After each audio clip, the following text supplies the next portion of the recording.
E nós estamos recebendo aqui no Repórter MT o senador da República, José Medeiros, do PPS, que pela segunda vez vem aqui ao Repórter MT. Esse ano, a primeira vez, a gente tem satisfação que recebe o senhor aqui, senador, para nos atualizar sobre o que anda ocorrendo no âmbito do Congresso, não é? E também das suas novidades enquanto parlamentar aqui para o estado de Mato Grosso. A primeira pergunta é, vamos falar um pouco mais do mesmo, né? Já que nós encerramos 2015 falando de uma série de polêmicas, dentre elas a que envolve a presidente Dilma, outra que envolve o presidente da Câmara, Eduardo Cunha, e a única coisa que a gente não tem é novidade quanto a uma melhoria na economia do país. Me conta, ano novo, os trabalhos no Congresso não voltaram ainda, mas quando voltarem devem voltar a todo vapor, não é? Porque afinal de contas há pendências por serem resolvidas. Correto. Nós estamos com o ano 2015 que praticamente foi pautado já pelo final de nós estamos no ano de 2016, praticamente já pautado pelo final de 2015. A pauta do impeachment, por exemplo, como você disse, ela ficou para 2016 e com certeza o debate político volta sem sombra de dúvida nesse tema. Então a gente sente já, antes de começar, que o Planalto está se mobilizando, essa coisa toda, e a pauta ali da presidência acaba afetando também, obviamente, o legislativo. A impressão que nós temos, senador, é que esfriou, não é? Especialmente quanto à questão do impeachment. Esfriou mesmo? O senhor percebe isso lá em Brasília, no âmbito do legislativo? Eu sinto que, se tivesse que fazer uma comparação, quando eu era criança tinha aquelas serrarias, principalmente aqui em Mato Grosso tinha muito, e em cima parecia que estava tudo tranquilo. Muitas crianças se queimavam, porque por baixo estava braseiro puro. Fervilhando. Eu sinto o cenário político ali assim. E o Planalto, durante o ano 2015, foi uma senoide, né? Altos e baixos. E a gente sentia, que às vezes, quando se pensava a paz, vinha repentina destruição, né? Então, como a gente sente que, por N fatores, a presidência da República, a presidente conseguiu trazer o desgaste do mandato anterior para esse, e principalmente pelas promessas, e ela perdeu a gordura muito cedo, ou não tinha, acabou ela não conseguindo credibilidade para trocar o mandato. Então o tempo inteiro foi um governo tendo que apagar incêndios. Então esse momento de paz, de calmaria aparente que nem estamos agora, durante o ano de 2015 teve vários em que o governo falou, não, agora está tranquilo, acabou, não tem mais. E agora, nesse momento, eles falaram, olha, acabou o impeachment. No momento que eles estavam comemorando, acabou o impeachment, agora tal, veio aquelas denúncias da Lava Jato em que envolveu o principal articulador do governo, que é o ministro Jacques Wagner. Quer dizer, isso já traz mais inquietação. Então essa Lava Jato, ela impossibilita de fazer qualquer, vamos dizer assim, traçar qualquer prognóstico de dizer, olha, agora não tem mais nada, porque a gente não sabe do que vem daquela caixa de Pandora. Então, aí não bastasse tudo isso, a questão do Lava Jato, agora eu li na Folha de São Paulo, acho que no início dessa semana, uma outra situação que envolve a presidente Dilma, quando da campanha dela em 2014, não é? Que o PT teria contratado uma gráfica, e essa gráfica foi justamente fundada 5 meses antes dessa contratação, ou da eleição, né, por R$1.700.000, e a gráfica possuía apenas uma máquina e foi fundada, uma máquina apenas, e foi fundada 5 meses antes da contratação pelo PT, quer dizer, mais outro indício de Caixa 2, de crime, quer dizer, as coisas não pararam de acontecer, quer dizer, existem mais batons na cueca, se é que podemos falar isso da presidente, né? A todo momento a gente sente que tem saído, e é por isso que isso não é bom, essa pauta não é boa para o país, porque ela não se resolve, parece que é um cadáver insepulto. A gente sente que o governo ele não consegue mais governar, a luta do governo é pela sobrevivência. E aí a economia, a gente vê ela se derretendo.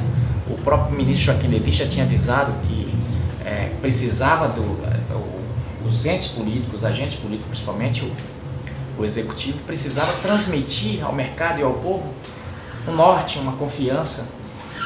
E a gente sente que não é isso, porque com essa coisa toda passa-se uma insegurança jurídica muito grande, a todo momento querendo agradar a opinião pública e mesmo ao mercado. A gente sente que a equipe econômica diz uma coisa, faz outra, e 2015 foi assim. E agora já começa 2016, a gente viu ontem a entrevista, a nota, aliás, do presidente do Banco Central, quer dizer, o FMI fez uma avaliação, o Banco Central já correu desesperado e coloca uma coisa como se fosse para estancar aquilo, mas na verdade não passa segurança, né? Então essa é uma preocupação. Esses acontecimentos, principalmente de ordem criminal, que vão surgindo, o ideal era que o legislativo se debruçasse em cima disso logo. E assim, ou tira ou deixa ficar. E a gente caminharia para outra pauta. O Brasil é um país que ele é um dos atores importantes do cenário geopolítico mundial. Mas a gente sente aí, por exemplo, a gente começa a perder terreno já longa margem com a Argentina. Você veja bem, o mar. Quem diria, né? Quem diria? Isso para os brasileiros é dupla. Não bastasse dupla futebol. Não bastasse futebol, já tem o Papa que é argentino.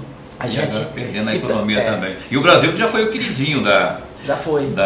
Né, dos investidores internacionais. E eu sinto que nós tivemos o infortúnio de ter, nesse ciclo da América do Sul, que sempre acontece na América do Sul, as coisas sempre que vêm em ciclo, a ditadura vem em ciclo, as crises vêm em ciclo e também a democratização vem em ciclo. A luz no fim do túnel é que a gente vê. A Argentina parece que agora começa a derreter o bolivarianismo também na Bolívia, né? E na Venezuela. Não, parece que está todo mundo vindo bem. O Chile, por exemplo, crescendo 5% ao ano. Correto. Temos o Paraguai. O Paraguai está crescendo. Levando nossas empresas. O Brasil está estagnado. Tem empresas daqui de Cuiabá que já se transferiram para o Paraguai. Mas eu acho que não está perdido. O Brasil é um país grande. É um celeiro, não tem como, a China depende do Brasil, vários países dependem do Brasil, parece que fala, isso é maluquice, mas depende. Nós, nesse momento, agora precisamos criar um cenário de tranquilidade e de segurança jurídica, para que os chamados players internacionais tenham vontade e coragem de investir aqui.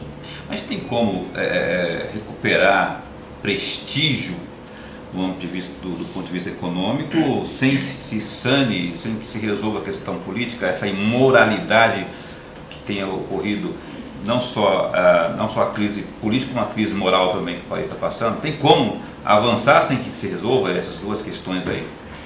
Tem. Mas como? Tem, vou te falar aqui uma coisa. Porque se você não resolve essas duas... essas duas sangrias, falar a questão política. O investidor internacional, por exemplo, ele não vai vir para cá nunca. Não, lógico, se você não passar segurança jurídica, é isso que eu estou falando. Eu falar corrupção em si não afasta o capital, porque é aquela coisa, o dinheiro não tem cheiro, né? Mas você precisa se resolver, politicamente, para que você possa passar segurança. Senão não vem. A economia mais ou menos se compara mais ou menos a um campo de futebol. Se não tiver buraco no campo e se não tiver pedra, não precisa nem estar gramado. Quem gosta de jogar futebol vai jogar futebol. Agora se está cheio de pedra e se não tiver os 2 gols, não tem como jogar. O governo precisa pelo menos aplanar. Não precisa nem pôr a bola. Os jogadores trazem a bola. Agora o problema é que ele está com o campo cheio de pedra, esburacado, deu um monte de bola e os jogadores não jogaram, porque não tem campo. Porque quando o governo fez desoneração da folha de pagamento, quando o governo fez aportes para aquecer a economia, é como se desse a bola para os jogadores. Mas o campo estava... Ninguém quis pôr dinheiro porque aquela insegurança toda não veio. Então, já houve, a gente percebe que não, mas na sua avaliação, está mais próximo das discussões lá em Brasília, já houve reação depois que substituiu-se o ministro Levi da Fazenda pelo ministro Barbosa? Houve mudança já? Houve reação positiva ou continua do mesmo jeito? A reação foi, na verdade, negativa, porque o que eu tenho ouvido lá é assim: o Levi acenava para alguma coisa diferente do que vinha sendo feito. Era uma possibilidade de ter essa luz, essa saída na economia. E quando volta o Barbosa, eu digo volta porque ele era da equipe do Mantega. Sim. Então a sinalização que passou é o seguinte: nós vamos voltar àquela política econômica que causou todo esse desconforto, não, que causou esse rombo na economia do país. Então é como se a porca lavada ao chiqueiro voltasse. Estamos conversando aqui com o senador José Medeiros. Senador, falando...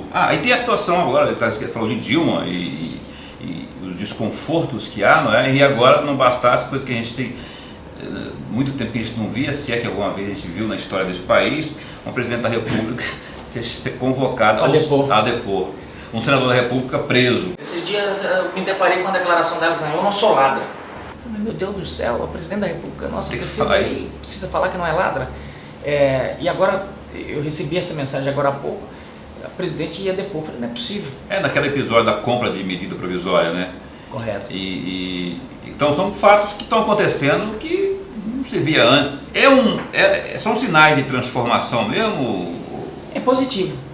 Assim, embora seja doído para todos os brasileiros, embora seja feio, embora seja aquela notícia que ninguém gostaria de receber, de saber que tem um senador preso, ou de que no caso de Mato Grosso temos boa parte da nossa classe política presa, ou de termos todo o ex-presidente aí todo dia nas páginas policiais, ou seja, em que pese o país ter virado uma delegacia de polícia, a pauta do país ter virado assim um noticiário policial, é positivo porque a gente sente que o poder mudou, o poder já não é mais aquele. Então aquela parte ruim que a gente sempre abominou no poder, ela não existe mais. Não existe mais aquela coisa de assim, olha, eu sou senador e aqui eu posso tudo. Ficou bem claro, por exemplo, está ficando bem claro para a classe política e para toda a população, e esse é um anseio da população, de que a imunidade política, a imunidade parlamentar, ela é imunidade de atos e palavras para o exercício do mandato. Não uma licença para cometer crimes, não um salvo-conduto para eu posso tudo. Então, isso, desse ponto de vista, eu diria que o amadurecimento, a coroação da nossa democracia. Eu tenho dito, tem sido um dos argumentos do governo, dizer que a economia, ou que a nossa democracia está sendo fragilizada com a Lava Jato, com a judicialização, que eles falam, da política, e com a discussão do impeachment. Eu falo, pelo contrário, essa senhora balzaquiana, ela nunca teve tão fortalecida, porque a gente vê em ebulição as instituições funcionando. E aquele país que a grande maioria, 99% da população, se sentia aviltada de ver os desmandos, de ver o país do você sabe quem está falando, ficou para trás. Isso é positivo. Ou está ficando para trás, né? Está tendo uma transformação lenta, mas está. Né? Mas eu digo que já ficou, porque quando você vê assim, vamos dizer assim, o status quo emparedado, com medo da polícia, é um ponto positivo. É um ponto positivo, porque antigamente não, era uma casta que podia tudo, os outros não podiam nada, e vigia aquele status de que a lei, aos inimigos, aos amigos a lei, aos amigos os rigores da lei. Na verdade era o contrário até, os amigos nada e os inimigos os rigores da lei. Então eu penso que se tivesse uma frase que resumisse tudo, esse seria o título daquele livro do Moisés Naim, O Fim do Poder. Senador, mudando de assunto, e ainda pegando o rescaldo, né, o percalço causado por toda essa situação da crise econômica, o governo da presidente Dilma, no fim de 2015, preparou aí um orçamento para 2016. Na área da segurança, e especificamente quanto à Polícia Federal, não é? Houve uma redução aí de mais de 150 milhões de reais no orçamento para 2016. Ela sinalizou isso e causou inclusive um constrangimento e atos de repúdio por parte dos agentes da Polícia Federal e Polícia Rodoviária Federal. O senhor que é um ex-patrulheiro, não é? Eu gostaria que o senhor discorresse sobre esse assunto, sobre a fragilização e essa política e a atenção que o governo federal tem dado para a Polícia Federal, que precisa aí ter seus salários revistos, cujas carreiras são as que estão ficando para trás em termos de revisão, não é? Como que o senhor avalia aí esses cortes que tem havido e a estrutura tanto da PF como da PRF? É preocupante porque, primeiro assim, esse orçamento ele já começa de uma forma bem polêmica. Você veja bem, no orçamento consta lá a previsão de recursos oriundos da CPMF. CPMF que não foi nem para o Legislativo ainda e que eu não vejo possibilidade alguma daquilo passar. Então não sei o que ela vai fazer. Um orçamento que em princípio tinha mandado para o Congresso assim, cortem aí.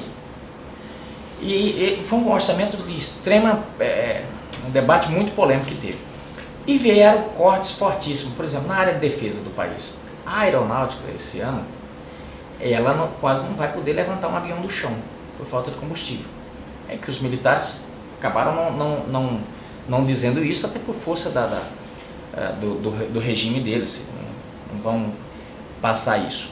Mas é uma realidade, eu vi lá corte de metade, eles vão ter para voar esse ano, metade do que tiveram o ano passado. O ano passado já foi pouco, então praticamente não vão treinar. Isso é ruim, porque os pilotos não treinam e daqui a pouco nós vamos ter aviões da FAB aí, Deus queira que não, mas corre o risco de ter aviões caindo aí por falta de treinamento dos pilotos.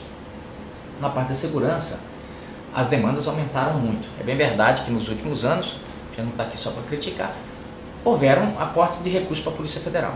Só que as demandas do país são inúmeras e você veja bem, a nossa fronteira aqui, a Polícia Rodoviária Federal tem fechado vários postos, em que pese a gente até agradece, o governo federal mandou para cá um helicóptero nesse final de ano, mas nós não temos efetivo. Eu vou falar, não voa com controle remoto, né? Tem que ter o ser humano ali, o material humano. Correto, não tem como. Eu vou falar um negócio aqui porque os traficantes já sabem, então não é quebra da segurança, mas nesse momento, nessa fronteira nossa aí, mais de 700 quilômetros de fronteiras que nós temos aí com a Bolívia, nós não temos nesse momento agora 20 agentes, isso de todas as esferas do Estado aí. Isso contando Receita Federal, fiscais, agropecuária, polícia. Tá brincando, não tem 20 agentes na fronteira seca? Não tem 20. Essa é a nossa fronteira que está aí, 700 quilômetros, ou seja, então não tem nada, nós não temos nada. Agora o governo tem gasto bilhões, nos grandes centros, combatendo o narcotráfico, petequinha por petequinha. Eu entendo que se fizer um combate nas fronteiras, concentrado nas fronteiras, é mais barato, porque você combate no atacado. Então esse tem sido um debate que eu penso que nós temos que travar. Eu tenho discutido isso com a bancada toda nossa, tem discutido. O governador Pedro Taques esteve lá no Ministro da Justiça há pouco tempo junto com a bancada. Veio esse helicóptero agora, ajuda um pouco, mas nós precisamos de mais. Nós precisamos de scanners, por exemplo. Isso vai ser uma luta travada agora da bancada. Pessoas trabalhando também, agentes propriamente. Mas aí, como a gente sabe que é poucas efetivas, precisam o quê? Precisam mandar drones para cá, precisam mandar equipamentos, tecnologia que ajude pelo menos a compensar de última geração, não é? Exatamente. E vai ser uma luta que nós vamos travar agora. Agora, com vamos dizer, esses cortes no orçamento, fica difícil que as forças policiais possam trabalhar.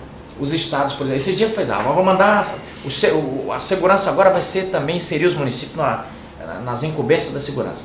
E logo todo mundo falou, mas com que dinheiro? Vai mandar dinheiro para os municípios? O município já não está dando conta de pagar nem os professores. Isso parece uma coisa proposital, senador. O senhor acredita nisso? A quem interessa o enfraquecimento da Polícia Federal e da PRF? Eu tenho dito isso. A quem interessa o enfraquecimento da Polícia Federal, do Ministério Público, o governo fala que não, do Judiciário. Nunca na história desse país a Polícia Federal trabalhou tanto, não é?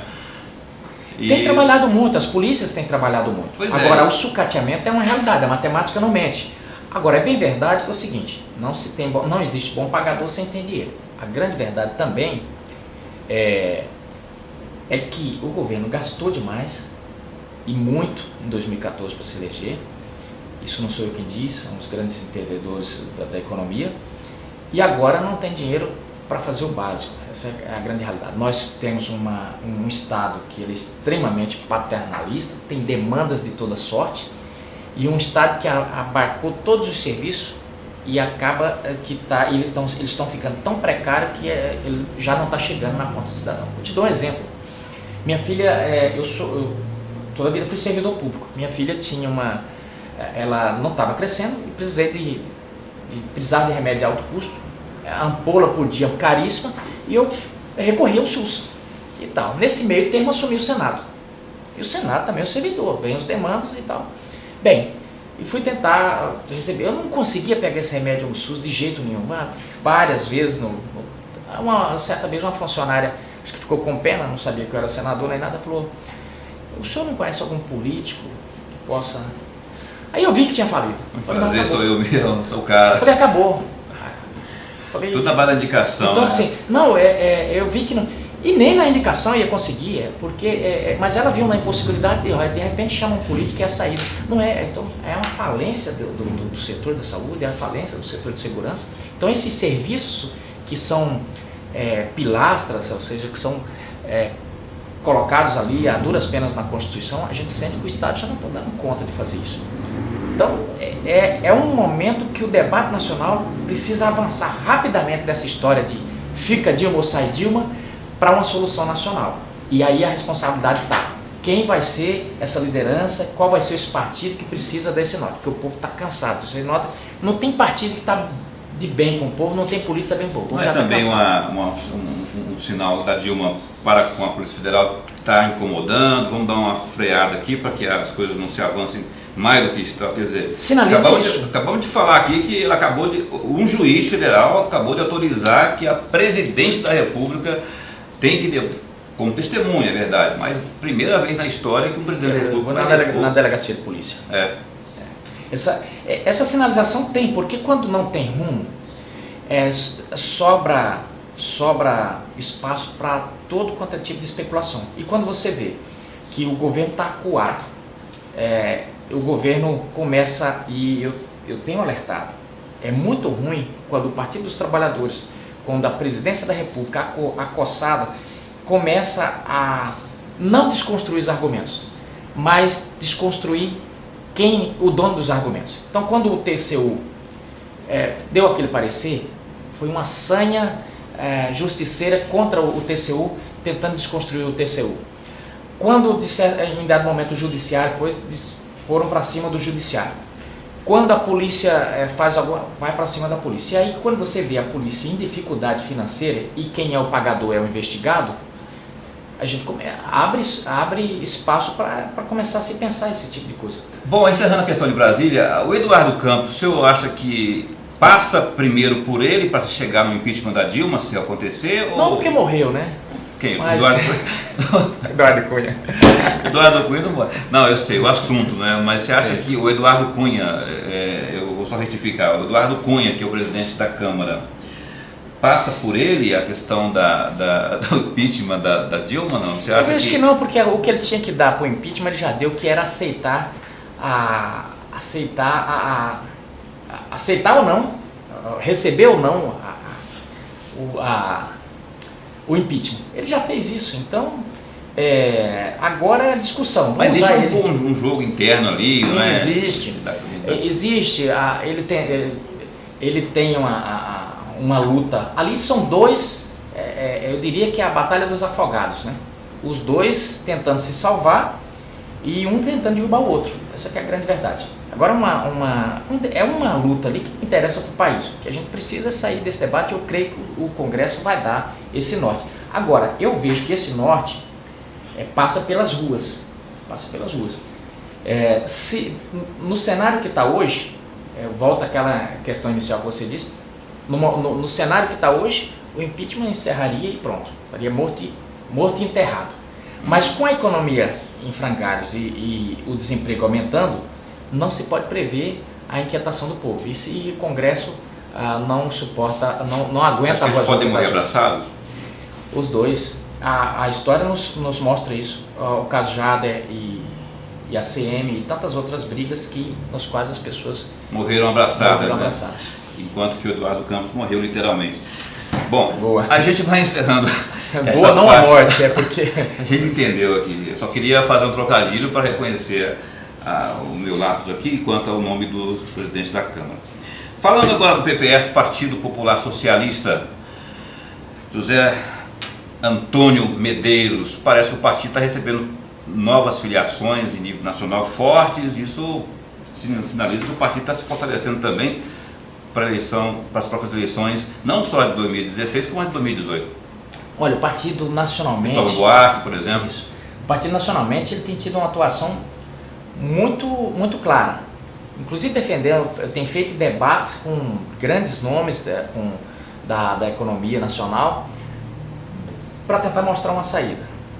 O PPS tem tido uma postura de tentar não ficar nessa polarização do PT e do PSDB, um debate que mais ou menos assim, o PT e o PSDB tem feito aquele debate assim, eu roubei, mas você também roubou. Então, a gente sente lá, sobe um senador, um deputado lá para dizer, olha, a culpa foi do FHC, olha, eu não sei o que, aqui na Petrobras está tendo roubo, mas na época do Fernando Henrique também tinha. Então, esse debate cansou. Nivelando por baixo, né? Nivelando por baixo. E o PPS tem tentado fazer um debate de alto nível, um debate que possa trazer soluções. E essa postura do PPS tem agradado a algumas personalidades, como o senador Cristóvão Buarque, que está vindo para o partido juntamente com o senador José Antônio Regufe, que são senadores que têm essa linha. Não aquela política do quanto pior melhor, mas a política é o seguinte, olha, o Brasil merece mais, nós precisamos, nós estamos aqui para oferecer saída para essa crise. Então, esse debate tem tornado o PPS atrativo. Gustavo Buarque já foi tolhido de disputar a presidência da República da forma que poderia ser. Disputou, mas assim, não é de forma muito tímida. Você acha que a PPS seria uma janela para que ele enxergou como possibilidade aí para tentar isso em 2018? Se ele quiser esse espaço, com certeza no PPS tem, porque ele tem envergadura para isso e tem moral e estatura política para fazer o grande debate. E eu penso que é isso que a política está precisando. Muito bem. Eu sei que tem uma articulação de bancada aí para o Jardim Botânico, para as rodovias do Estado. Como é que está aí essa questão do Jardim Botânico, por exemplo? Acho que são 80 milhões? Então, o ano passado o secretário de Estado aqui, o secretário adjunto de Estado, Aloysio Leite, ele tinha nos falado a respeito do projeto, nos apresentou um projeto no Jardim Botânico aqui em Cuiabá, conjunto de obras que, inclusive incluindo uma ponte, e tinha nos pedido para que pudesse fazer uma emenda para que esse projeto pudesse ser possível.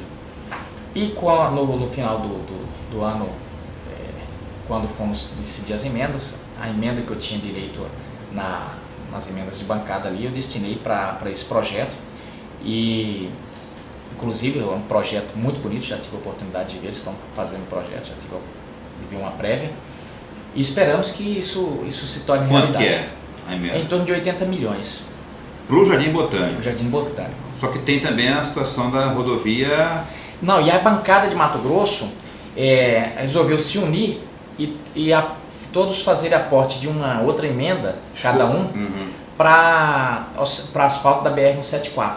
Então o coordenador de bancada, Ezequiel Fonseca, junto com outros parlamentares, sugeriram e todos os deputados e senadores concordaram em a gente mandar esse recurso para terminar aquela... Então, você falou do Ezequiel aí, o senhor se candidata a ser o novo líder da bancada? Não, eu tenho um candidato lá. Se o Ezequiel não quiser, eu já falei que meu voto é do Adilto Saquete. Tem que ver se ele concorda também. Tem que ver se ele concorda, né? Mas eu acho que é um assunto que a bancada vai se reunir, né? E vai ver quem que vai se dispor a enfrentar essa incumbência. O deputado Ezequiel fez um mandato. Então, uma das metas que a próxima liderança de bancada deve seguir, e é uma demanda que está aí, não é latente, é a questão do FEX 2015 e agora 2016 que está vencendo também. Fiado, né?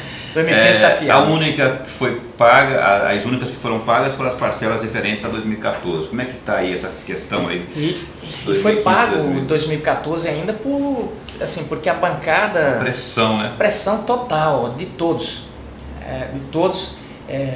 até ameaçando trancar a pauta. No Senado nós ameaçamos trancar a pauta e Tem que conseguimos. ameaçar de novo, então. E agora esse de 2015, que até agora não se falou. Nós tínhamos quase que um pré-acordo com o ministro Joaquim Levy, e agora mudou o ministro, temos que começar tudo de novo, né? Temos que começar, não é o Joaquim Barbosa, mas é o Nelson Barbosa, né? Não, agora é com o Barbosa. Agora é com o Barbosa. E nós vamos ter que começar uma outra luta e, assim, tentar ver se libera todos. Se libera a parcela toda, porque já está um ano de atraso, né? Então não dá para ficar fiado esse tempo. As prefeituras, elas já estão com dificuldade de pagar folha. E esse aporte financeiro do FEX, ele é muito importante, porque para quem está nos ouvindo, às vezes não imagina, de repente fala, o que é esse FEX? Na verdade, o Mato Grosso ele não pode cobrar ICMS, os outros estados, sobre o que produz, pode. Mas como a maioria dos nossos produtos são exportados, por força da Lei Candir, não pode cobrar ICMS. Então foi criado esse fundo de exportação, só que o governo não paga. Um fundo de exportação para poder compensar que não paga. Aí a bancada tem que todo ano fazer essa via crucis. E se prepara que logo assim que começarem os trabalhos, vai ter que, senão vai ficar sempre nessa rotina de um ano de atraso. É uma coisa que a gente tem que fazer urgente. Bom, senador José Medeiros, falando da política partidária, ainda, né, já que falamos do PPS agora há pouco, e as eleições de 2016, rapaz, como é que estão aí no âmbito do estado de Mato Grosso, né? O senhor vai continuar negando que é candidato a prefeito de Monópolis? O senhor vai admitir pela primeira vez que é candidato? Ou o quê? Afinal de contas, você vai apoiar? Porque as informações dizem que o Percival está tendo uma gestão relativamente boa em Monópolis, mas parece que está meio desanimado, meio desacostumado. E o senhor, como o senhor vê isso, essa possibilidade? Esse debate, o bom do Mato Grosso e de Rondonópolis é que termina a eleição, já começa o debate da outra, né? E quando antecede um período eleitoral, então o debate é antecipado. Não, tem muitos cenários desenhados e em um deles eu estou como candidato, né? Essas coisas todas a gente tem que analisar, tem que ver. Hoje, por exemplo, o PPS tem várias pessoas com condições de ser candidato. O Percival seria um candidato natural. Tem a Ana Carla, tem 2 vereadores lá e está colocado meu nome também como candidato. Não dá para afirmar porque o cenário ele é dinâmico demais. É uma que nem nuvem, né? Muda. Muito, por exemplo, na eleição passada, 10 entre 10 figuras do debate político apostavam que o senador Blairo Maggi era candidato ao governo. E acabou que ele não era candidato. Ele falava, eu não sou candidato, ninguém acreditava. Para encerrar aqui, a questão do governo do estado, a gestão do primeiro ano de gestão do governador Pedro Taques, não é? A quem o senhor sucedeu no Senado, nesse primeiro ano aí ele se deu nota 6,5, deu para si próprio, né? Deu para a sua gestão uma nota 6,5, modesta, segundo a avaliação de muita gente, mas ele foi bem pé no chão diante de tudo que ele encontrou pela frente aí. O que o senhor avalia aí? Ele que, segundo algumas pesquisas, tem aí uma aprovação na faixa de 70%. Qual é a avaliação que o senhor tem aí do seu colega Pedro Taques? Acho que, bom, pelo que a própria pesquisa diz, nota que ele foi modesto, né? Porque a própria população está dando 7 já, né? 70% já está dando uma nota 7 para ele. Eu avalio assim, uma avaliação muito positiva, porque você já resumiu tudo. Ele recebeu um legado complicado, porque tinha uma grande expectativa, nós mato-grossenses todos gerou uma grande expectativa essa Copa. A gente esperava que aqui ia ficar, imagine, esse VLT rodando, essas coisas todas. Acabou não acontecendo e tinha uma frustração, uma frustração muito grande da população com a classe política. Essa eleição do Pedro, eu acho que ela traz, além do que ele possa fazer no governo, ela trouxe no primeiro momento o resgate de uma confiança profundamente abalada da população com a classe política. E ele tem, inclusive, essa responsabilidade de dar vazão a isso durante todo o mandato. Eu digo que pelo que eu tenho observado, ele tem feito isso. A gente sente que tem cortado gastos, tem procurado fazer uma administração muito transparente. Eu diria que está dentro dos moldes do que a população esperava dele. A minha avaliação é muito melhor do que a dele, da administração dele. porque estou olhando como que, do olhar de cidadão, as pessoas hoje estão justamente esperando que o governo faça a sua parte. Você veja bem, o Pedro está conseguindo aqui uma coisa que a presidência da República está querendo. A presidência da República está querendo colocar mais um imposto aí, o CPMF. A população não aceita nem conversar. Resgatar a CPMF. Não aceita porque ela não vê que o governo está dando a contrapartida. Ao mesmo tempo, o Pedro Táxi aqui está fazendo a discussão do FETAB, em que há em alguns... Já aprovou, já. Exatamente. E a gente sente que o setor produtivo está apoiando porque ele tem confiança de que as estradas vão sair, de que o retorno virá. Então a gente sente que a confiança está muito boa. E isso, obviamente, é conquistado, você não impõe um negócio desse.